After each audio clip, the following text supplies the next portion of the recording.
In one of my last videos, I discussed what to do when you find out about infidelity. I hope that was helpful to you to remember to take a breather. But also, there'll be time between the discovery of the affair and the divorce, as well as the healing time after. Many women spend much of their time ruminating on everything that has happened and how things have turned out, what they've been through, what they've experienced, and over.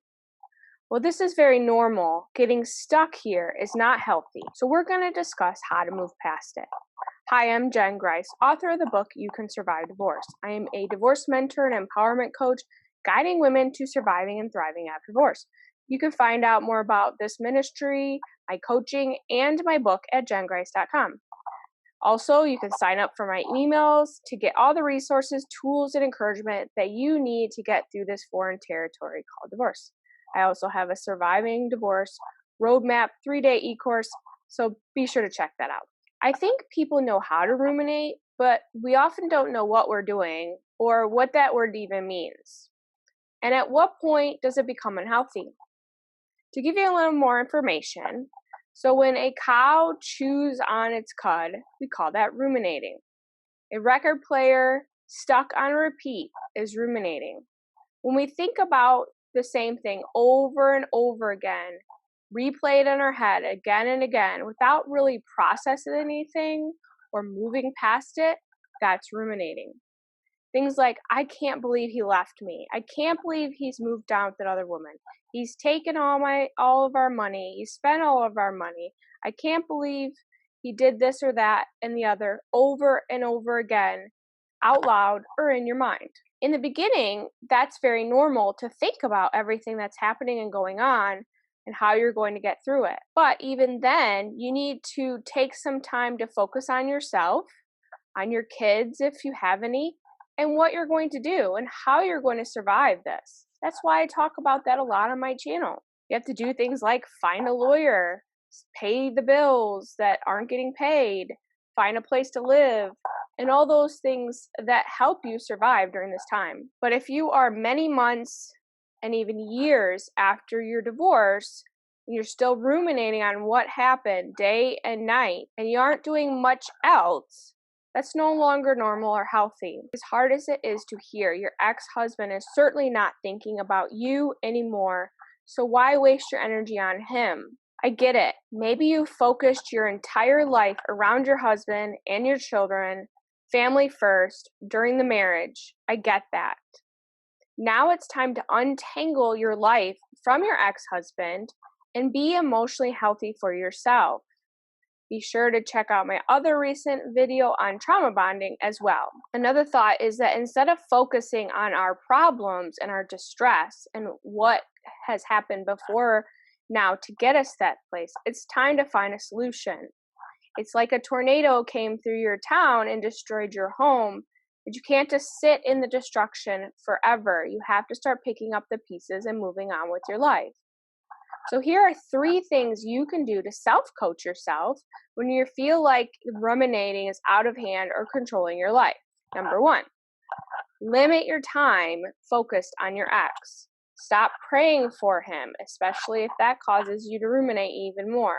I had to do that myself, and I created a blog post on it that I'll link below. Allow other people to pray for your ex. Focus on yourself and your future, God's purpose for your life. Don't allow yourself 24 hours of uninterrupted ruminating. Self-coach yourself to say, okay, I gave myself an hour or 2 today. Now I need to focus on something else. You can't stop. Put on some worship music and sing your heart out.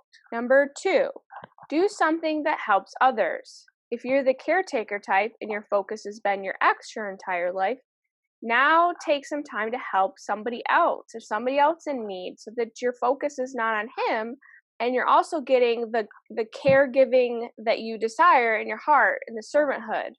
Get a kitten or a rescue dog and focus your caretaking attention on this. Whatever it takes, whatever you need to do to refocus your brain and your time and energy onto something other than your ex-husband. Number 3, talk to other survivors of abuse, especially narcissistic abuse. Listen to stories to validate your story. How have other survivors moved on emotionally? You can read blogs, or especially the comments where you get a lot of stories and support.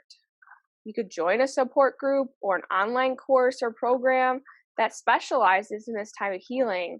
And if there's a group attached, you'll meet people that are experiencing the same things, and you can walk with each other to get to that place of healing.